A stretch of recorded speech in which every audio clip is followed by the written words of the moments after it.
What's up guys, my name is Timbo and yes, I am back. This sort of series doesn't have an official name or anything, but welcome. Last week we talked about the Hive from their origin all the way up to the events we see at the beginning of the first Destiny. If you want to watch that video, it will be linked in the description. In that video I asked if you guys wanted more, and it was a pretty unanimous yes, so here I am, back at it again. It was hard to tell from the comments what enemy race was the most requested to come next, but I did see the Fallen a lot, so that's who we're going to be covering today. For next week's episode, I'm going to be leaving it strictly up to you guys. Shortly after this video comes out, I'll be posting a poll right here on YouTube allowing you guys to vote for the topic of the next video. I plan on eventually doing all of the available options, but by voting, you can see what you want to see the most ASAP. I'm assuming you'll have to be subscribed to see the post in your feed. Maybe you can view the discussion page on my channel for it as well if you're not subscribed, but honestly, if you're gonna vote, just subscribe. It will make your life a whole lot easier. Plus, I just really need them subs. So just like last time, let's start by getting into what the Fallen are. And then after that, I will give you guys a brief overview of the most important Fallen lore in that nice Timbo Spark Note format you have all grown to love. Like before, this is more on the general side, so for those of you that are really into the lore, this can serve as a good refresher for you, and for those of you that play Destiny to shoot aliens in the face, which I'm assuming is most of you, you should learn something new here today. But without further ado, let's get right into it. Also, the Fallen have the best soundtrack in my opinion, so I'm pretty excited about this one. The Fallen are a hardy species, being able to survive in a wide range of harsh environments without any sort of armor or modifications to their physiology. They have reddish purple blood and typically wear a helmet with respiration assistance. It's unknown whether this is natural or artificial, but the Fallen are able to regrow their arms if they become removed from their body. Fallen depend on a gaseous substance known as ether to survive, which only Fallen servitors can produce. Servitors are able to convert scavenged matter and energy presented to them ritualistically by the Fallen directly into ether via unknown processes. While servitors were revered in ancient times, they have now become a symbol of the degradation of Fallen society and their lost glory. Poor sad little eyeballs. Higher ranking Fallen get a better ration of ether, and more ether allows Fallen to grow in size. This is why captains are taller than Vandals and Dregs, and why Kells and Archons tower over other Fallen. The Kell of a house controls and distributes ether flow using their own personal cipher. When a Fallen is killed, a quantity of ether escapes its body and dissipates, creating one super satisfying headshot sound effect. The Fallen don't have religious rituals and ascendant realms like the Hive do, but they do have several houses. Some of these houses include the House of Devils, the House of Dusk, the House of Exile, the House of Judgment, the House of Kings, the House of Light, the House of Rain, the House of Scar, the House of Stone, the House of Winter, the House of Wolves, and the House of Full. Despite them all being Fallen, with the exception of the House of Judgment, none of the Fallen houses are really all that friendly to one another. Each house is ruled by a Kell, who acts as the political leader of a house and commands a massive starship called a Ketch. Prime servitors are exalted as gods among the Fallen, inspiring devotion from the house to which they belong, and providing a steady supply of ether and new, lesser servitors. Archons are next on the food chain and serve as both high priests and chief engineers of a house, mediating between the Kell and the Prime servitor in addition to overseeing the maintenance of the house's machines. It's important to note that houses require all three of these members to be fully stable. Without a Kell, a house becomes prone to infighting. Without an Archon, a house's Prime servitor is vulnerable to attack. And without a Prime servitor, a house cannot produce new servitors for ether, meaning they all die. As such, Fallen don't take the loss of their leaders lightly. If any or all of these leaders were to be killed, then members of the house would panic and scatter, weakening the house to the point of being permanently broken. Beneath the higher-ups of Fallen house leadership are the Barons and Captains, as well as the individual crews they command. Captains are Fallen who have managed to gather a following of Vandals and Dregs, who serve as the Captain's crew, commanding respect through love and affection. Maybe some PTO? Just kidding. Commanding respect through force! Most captains swear their loyalty to a certain house, but some operate independently. A step above captains in rank are the Barons, whose authority is only second to the Kells, so they command their own skiffs as well as their own crews. The majority of Fallen houses, though, consist of Vandals and Dregs. Vandals serve as both seasoned infantry and skilled workers, aspiring to one day become captains and lead crews of their own. Dregs, on the other hand, you're gonna hate this, are the lowest class in fallen society. Having their lower pair of arms chopped off in a ritual of humiliation and obedience. Yeah, you heard that right, they cut off Dregs' frickin' arms to humiliate them. Dregs zealously fill the roles of shock troops and lowly laborers in crews. The life expectancy of a Dreg is notoriously short, but those who survive to be promoted to Vandals are permitted to regrow their arms. Ain't that a nice thought? From here on out, I'm going to be telling you guys about the origins and backstory of the Fallen, leading up to our first encounter with them in Destiny 1.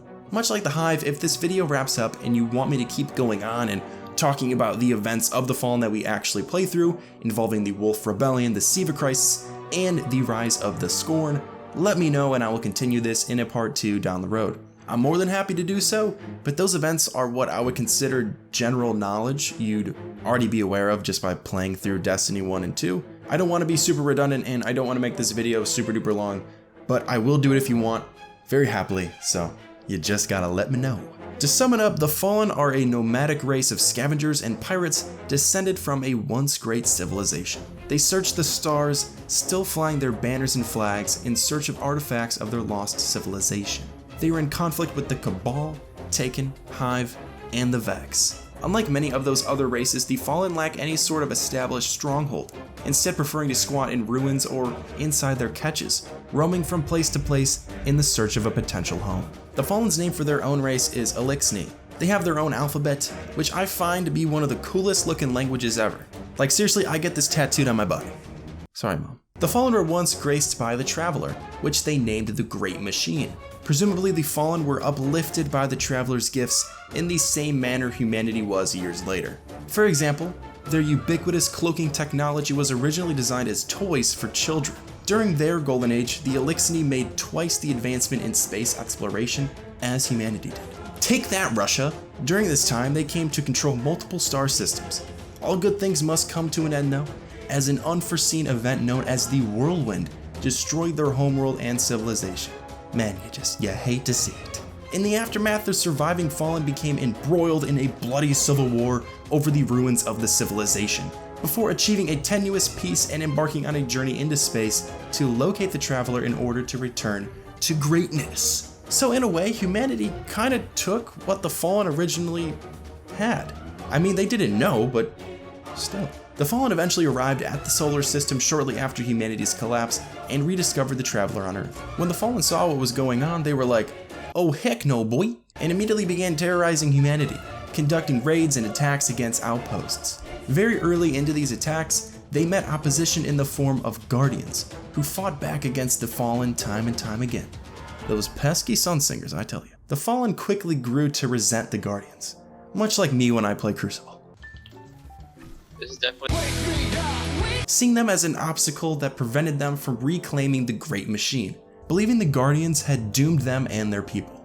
Eventually, the space below the Traveler turned into the city, as more and more people gathered below the Traveler, and thus walls were built to defend them. As time wore on, the Fallen began to understand that if they wanted to take back what was theirs, they would need to bring out the big guns. This leads us to multiple well-known battles, the first of which being the Battle of Six Fronts, which is symbolized by the Titan insignia, a hexagon representing the 6 fronts divided into 4 pieces, representing the 2 larger and 2 smaller orders that fought in battle. In an attempt to take the Traveler, the House of Devils staged a coordinated attack on the city. During the battle, 4 orders of Titans protected the newly constructed walls of the city against 6 enemy approaches, and not a single front faltered. The Devils faced off against many Guardians who would later become legends, such as Saint 14, Osiris, the Iron Lords, and everyone's personal favorite, Commanders of Allah. Another popular battle you've probably heard about is the Battle of Twilight Gap. In this battle, the Kell of Kings, manipulating other houses, pushed for a united effort against the city. The houses of Kings, Devils, and Winter stood against the city, only leaving out the House of Wolves, who were not able to attend for reasons I'll explain later. In the Battle of Twilight Gap, the city managed to push back the United Fallen, with Lord Shaxx leading a counterattack that defeated the houses. And you best believe he was hyping himself up the entire time.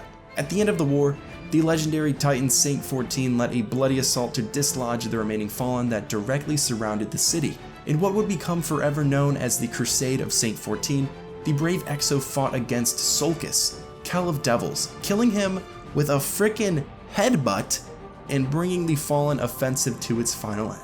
I want to see the DPS on that headbutt because it takes several Gallahorns to frickin' kill one of these dudes. What has he got in that helmet?